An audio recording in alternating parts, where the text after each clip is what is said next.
Riwayat hidup Sang Buddha Gotama.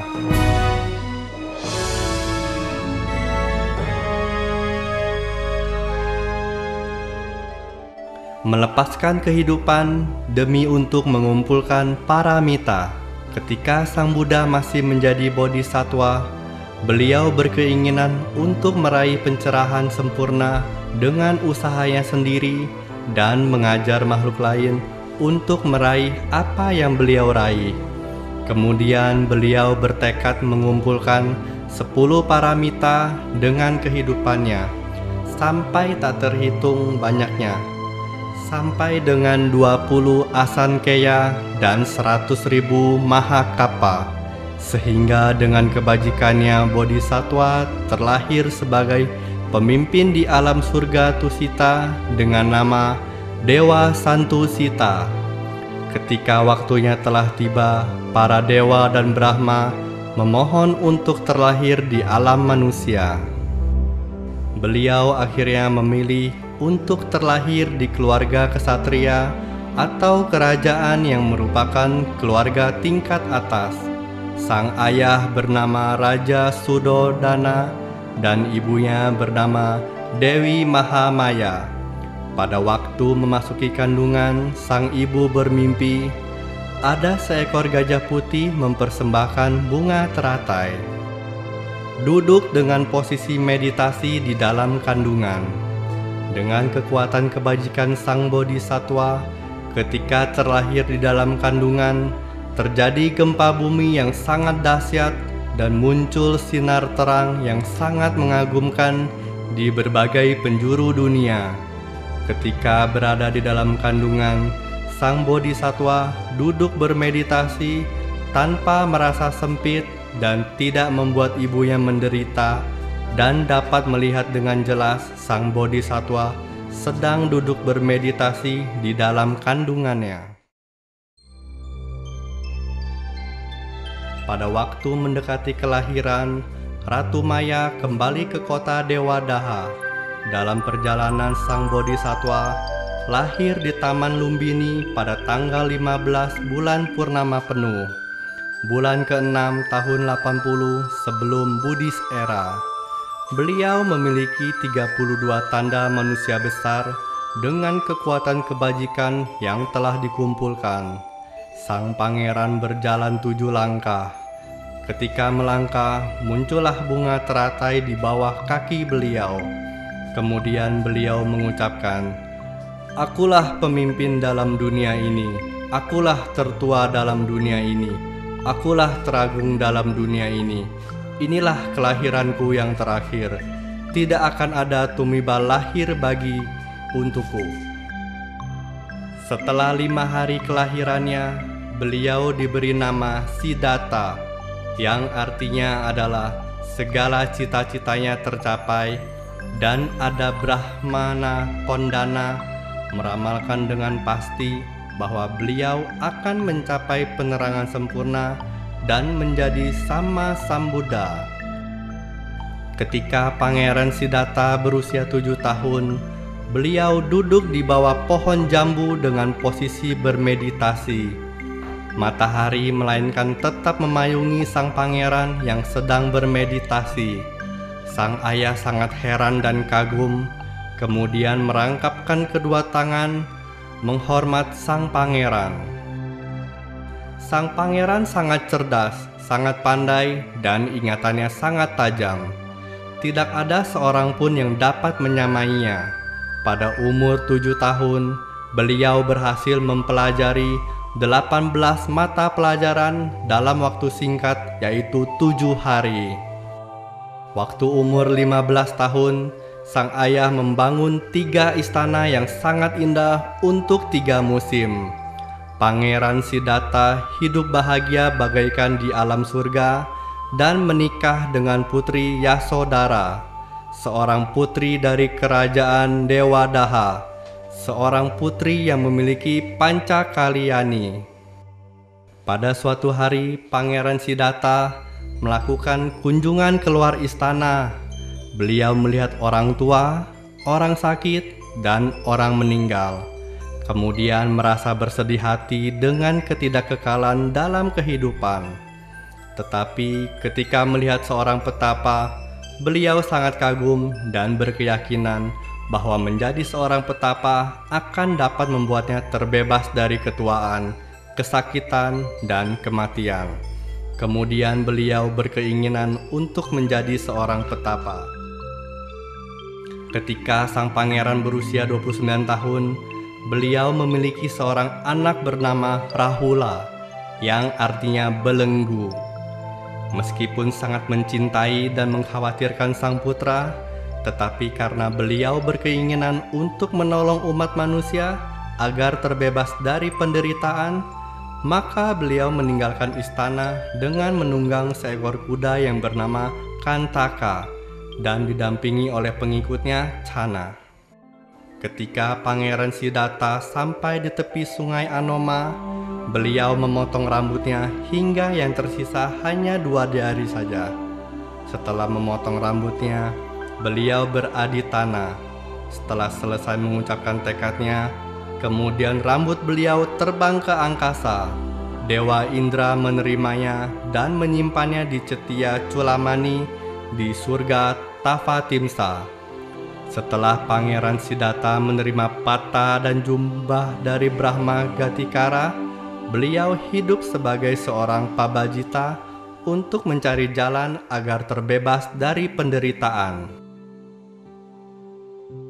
Setelah itu Bodhisattva Siddhartha belajar di tempat pertapaan Alarakalama dan Udakara Maputa. Dalam waktu tidak lama, Siddhartha telah menyerap seluruh pengetahuan gurunya, namun ia belum juga merasa menemukan jalan untuk keluar dari penderitaan. Bodhisattva berkeinginan keras untuk mencari jalan agar dapat keluar dari penderitaan. Beliau kemudian mencoba berlatih dukkha kriya, yaitu menyiksa diri mengikuti kepercayaan sebelumnya. Misalnya menahan gigi, menahan nafas, berpuasa tidak makan, dan sebagainya. Hari-hari berlalu, badan Bodhisattva Siddhartha pun menjadi kurus kering. Namun jalan keluar dari penderitaan belum juga beliau peroleh. Beliau kemudian memutuskan berhenti menyiksa diri, kembali makan seperti biasa, sehingga badannya kembali segar, kemudian berlatih mengembangkan batin. Pagi hari sebelum mencapai penerangan sempurna, Putri Sujata mempersembahkan makanan dicampur dengan madu dan susu kepada Bodhisattva Siddhartha. Waktu sore hari, beliau menerima sebentuk rumput dari Brahmana Bodhiya untuk tempat duduk di bawah pohon Bodhi. Kemudian beliau bertekad, usai mengucapkan tekad, beliau kembali berlatih bermeditasi dengan menggunakan jalan tengah, Majjhima Patipada.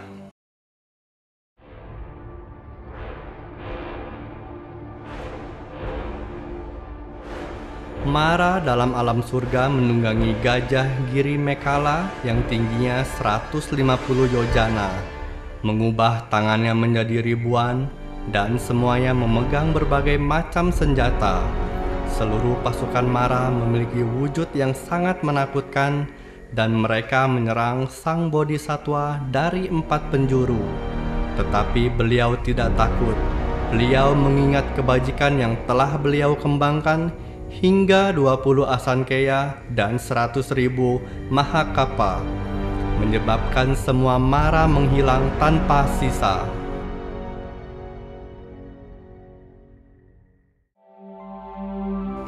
Selanjutnya sang Bodhisattva bermeditasi, membuat batinnya terpusat di salah satu titik di dalam tubuhnya.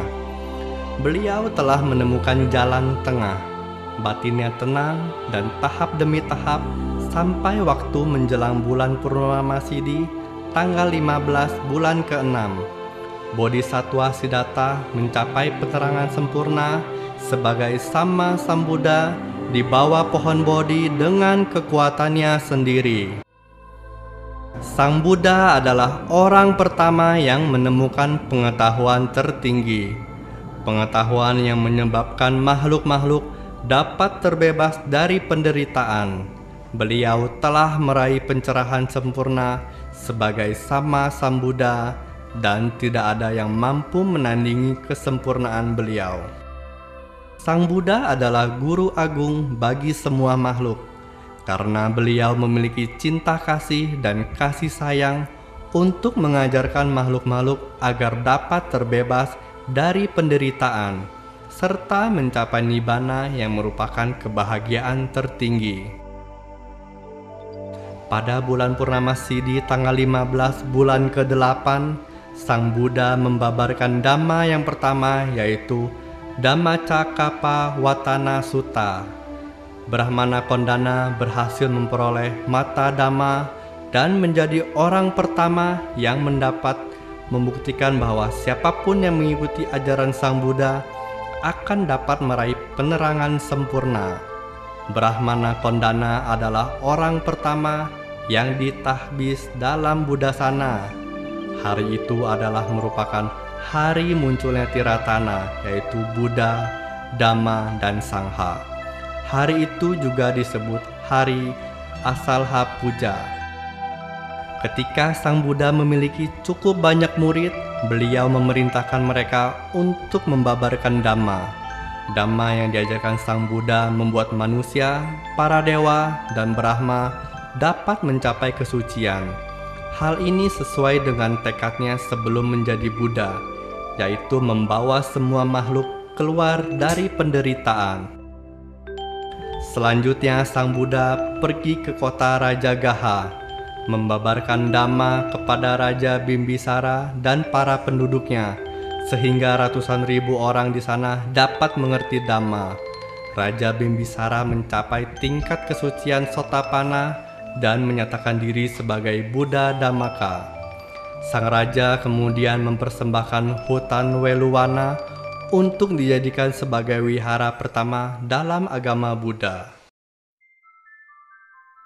Sang Buddha mampu mengajarkan Dhamma kepada siapapun, kepada manusia, dewa, bahkan Brahma. Ada 5 kegiatan yang dilakukan Sang Buddha setiap harinya, yaitu: pertama, pagi hari pergi Pindapata. 2. Pada sore hari membabarkan Dhamma kepada para upasaka atau upasika. 3. Pada malam hari membabarkan Dhamma kepada para bhikkhu. 4. Pada tengah malam menjawab pertanyaan dari para dewa. 5. Pada hari menjelang pagi melihat makhluk-makhluk yang patut untuk diberi pertolongan. Pada bulan Purnama tanggal 15 di bulan ketiga, 1250 sangha siswa yang menyebarkan ajaran di berbagai tempat datang untuk berkumpul di wihara Weluwana tanpa membuat kesepakatan terlebih dahulu. Pada waktu itu Sang Buddha membabarkan Ovattapatimokkha yang merupakan ajaran pokok agama Buddha. Beliau mengajar kepada 4 kelompok umat Buddha untuk menghindari perbuatan jahat, melakukan perbuatan baik, dan membersihkan batin. Hari tersebut merupakan salah satu hari yang sangat penting bagi umat Buddha, yaitu Hari Makhabuca. Sang Buddha merupakan panutan tentang cara membalas budi. Beliau membabarkan Dhamma kepada sang ayah, sehingga sang ayah mencapai tingkat kesucian arahata. Saat beliau melaksanakan wasa di surga Tavatimsa, beliau membabarkan Dhamma kepada sang ibu, sehingga sang ibu mencapai tingkat kesucian Sotapanna. Sang Buddha telah membalas budi dengan sempurna kepada kedua orang tuanya. Setelah keluar fasa, Sang Buddha turun dari alam surga Tavatimsa. Dengan kekuatan batinnya, Sang Buddha membuka 3 alam kehidupan agar para dewa, manusia, makhluk neraka, makhluk binatang, setan, asura dapat saling melihat satu sama lain secara langsung dengan mata kepala mereka sendiri. Pada hari itu, para makhluk dapat melihat Sang Buddha turun melalui tangga permata, para dewa yang mengantar beliau turun melalui tangga emas, Maha Brahma melalui tangga perak. Semua makhluk melihat keajaiban tersebut, kemudian bertekad agar di masa yang akan datang dapat menjadi sama Sang Buddha. Pada suatu hari, Sang Buddha memberi ajaran kepada Yaka Alavaka sehingga Yaka pun berhasil meraih tingkat kesucian Sotapanna. Berubahlah Yaka Alavaka dari Yaka jahat menjadi Yaka yang baik hati. Angulimala adalah seorang perampok yang sangat kejam karena setelah membunuh mangsanya, ia mengambil jarinya dan menjadikannya kalung. Suatu hari saat Angulimala sedang mengejar ibunya, Sang Buddha muncul di hadapannya. Angulimala berusaha mengejar Sang Buddha, namun Sang Buddha tetap tak terkejar. Ia berlari mengejar beliau hingga berkilo-kilometer dan merasa sangat lelah. Angulimala pun berpikir, sangat menakjubkan. Dulu aku pernah lari lebih cepat dari gajah, tetapi saat ini berlari sekuat tenaga pun tidak dapat mengejarnya, walau Sang Buddha hanya berjalan biasa. Lalu ia pun berteriak, "Petapa, berhenti! Petapa, berhenti!"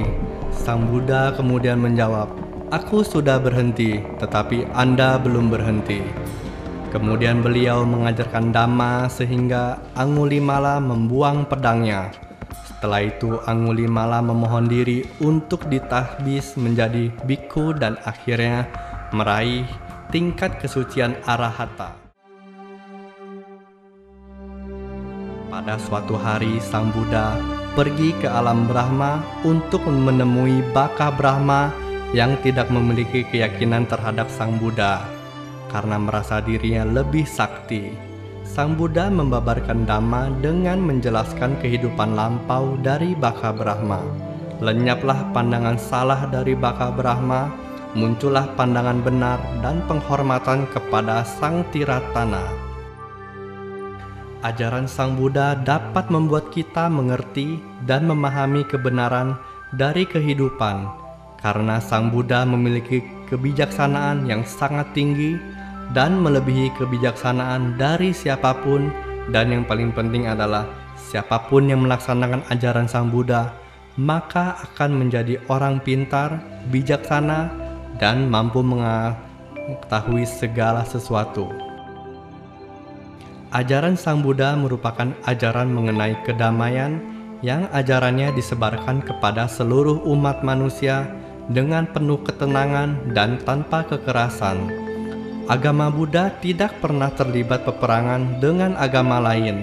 Oleh karena itu, jika semua orang menjalani hidup sesuai dengan ajaran Sang Buddha, maka kedamaian pun pasti akan tercipta di dunia. Salah satu ciri ajaran Sang Buddha adalah memiliki ajaran yang sangat istimewa, yang menyebabkan kita mampu melenyapkan kekotoran batin, yaitu sumber dari penderitaan. Apabila kebajikan telah cukup, maka manusia akan dapat mencapai kesucian, yaitu tingkat kesucian arahata, di mana kekotoran batin dan penderitaan telah lenyap sehingga tidak akan terlahir kembali. Inilah ajaran yang sangat istimewa dan menjadi ciri khas agama Buddha. 45 tahun sudah Sang Buddha membabarkan ajarannya demi manfaat dan kebahagiaan umat manusia. Ketika beliau sedang berada di Cetyapavala di bulan Purnama Sidhi, tanggal 15 bulan ketiga, Sang Buddha bersiap meninggalkan kehidupannya. Sejak hari ini, 3 bulan yang akan datang, Sang Tathagata akan memasuki parinibbana.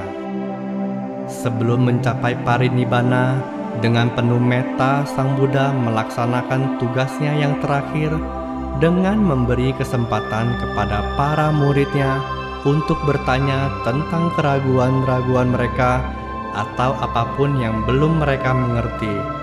Tetapi tidak ada seorang murid pun yang mempunyai keraguan dalam Dhamma dan Winaya. Setelah itu Sang Buddha bersabda, "Wahai para biku, ini adalah peringatanku yang terakhir, bahwa semua paduan unsur-unsur akan mengalami kehancuran. Oleh karena itu, berjuanglah dengan sungguh-sungguh dan penuh kewaspadaan." Setelah selesai memberikan ajaran terakhirnya, Sang Buddha mencapai parinibbana. Waktu hari menjelang pagi saat bulan Purnama Sidhi, tanggal 15 di bulan ke-6.